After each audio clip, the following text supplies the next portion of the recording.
Shalom, selamat pagi saudara. Bagaimana kabar saudara pagi hari ini? Senang sekali dapat menjumpai Bapak Ibu di dalam renungan pagi Spiritual Life.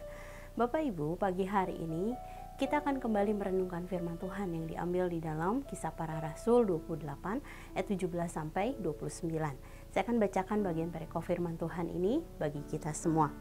Demikian firman Tuhan. 3 hari kemudian Paulus memanggil orang-orang terkemuka bangsa Yahudi. Dan setelah mereka berkumpul, Paulus berkata, "Saudara-saudara, meskipun aku tidak berbuat kesalahan terhadap bangsa kita atau terhadap adat istiadat nenek moyang kita, namun aku ditangkap di Yerusalem dan diserahkan kepada orang-orang Roma. Setelah aku diperiksa, mereka bermaksud melepaskan aku karena tidak terdapat suatu kesalahan pun padaku yang setimpal dengan hukuman mati. Akan tetapi orang-orang Yahudi menentangnya, dan karena itu terpaksalah aku naik banding kepada Kaisar, tetapi bukan dengan maksud untuk mengadukan bangsaku. Itulah sebabnya aku meminta supaya aku melihat kamu dan berbicara dengan kamu, sebab justru karena pengharapan Israel lah aku diikat dengan belenggu ini. Akan tetapi mereka berkata kepadanya, 'Kami tidak menerima surat-surat dari Yudea tentang engkau, dan juga tidak seorang pun dari saudara-saudara kita datang memberitahukan apa-apa yang jahat mengenai engkau.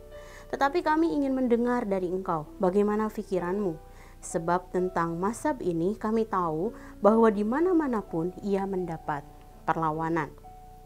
Lalu mereka menentukan suatu hari untuk Paulus. Pada hari yang ditentukan itu datanglah mereka dalam jumlah besar ke tempat tumpangannya.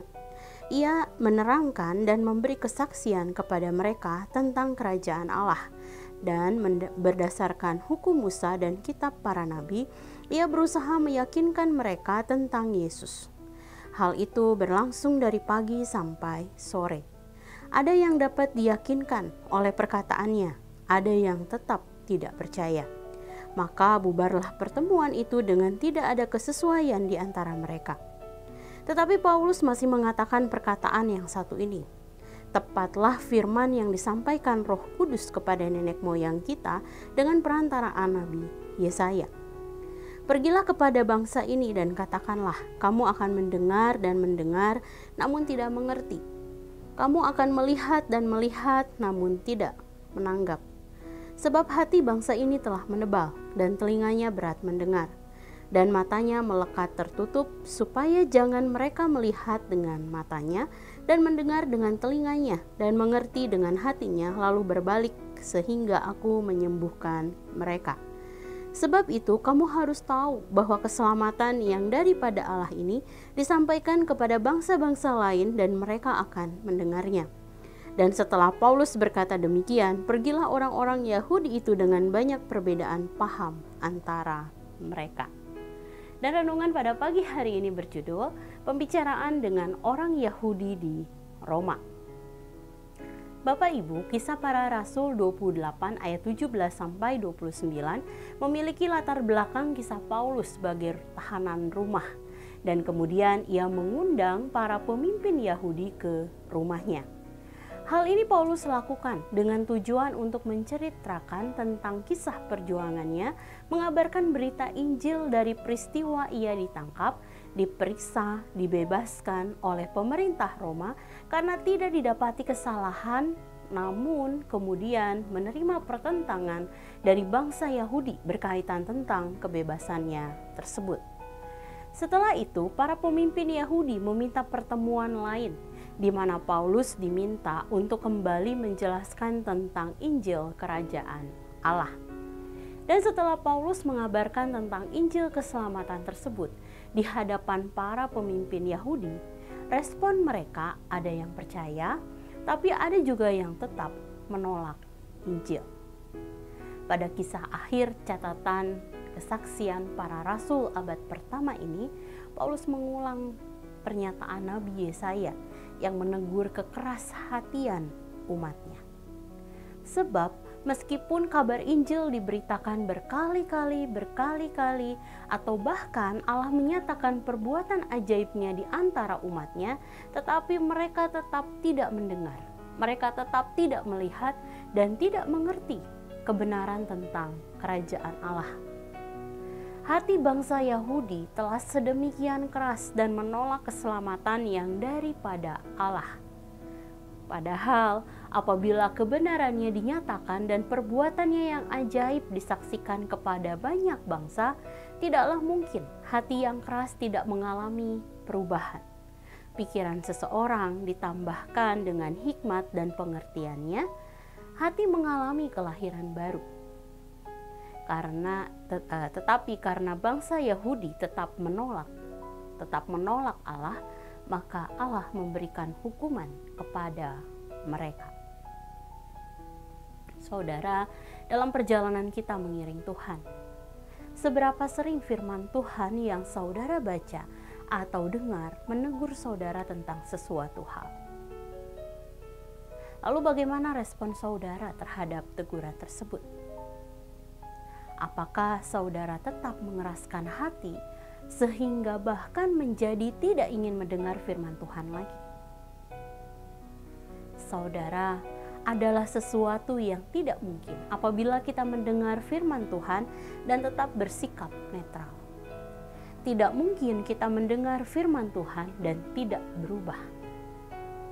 Sebab ketika kita mendengar firman Tuhan, kita sedang tergerak atau mungkin kita sedang diperhadapkan untuk menuju pada dua pilihan, yaitu pengudusan hati atau transformasi atau kekerasan hati.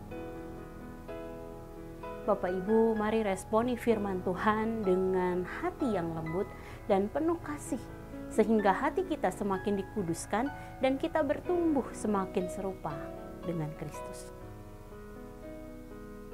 Saudara, mari sejenak kita merenungkan firman yang baru saja kita dengar. Saudara, apakah saat ini kita sedang menolak teguran yang berasal dari firman Tuhan?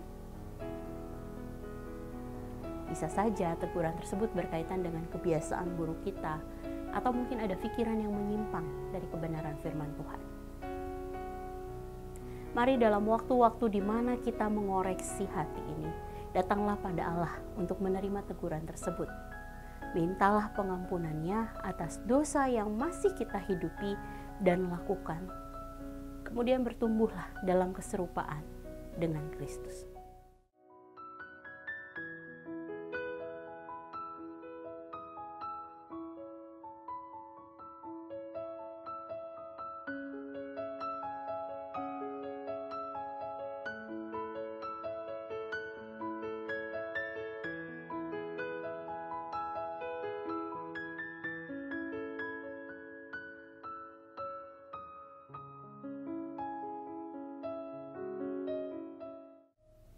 Demikian firman Tuhan hari ini. Mari kita berdoa. Tuhan, mari terus lembutkan hati setiap kami, Tuhan. Jika ada area dalam kehidupan kami di mana tidak berkenan di hadapan-Mu, mari terus tegur kami, Tuhan.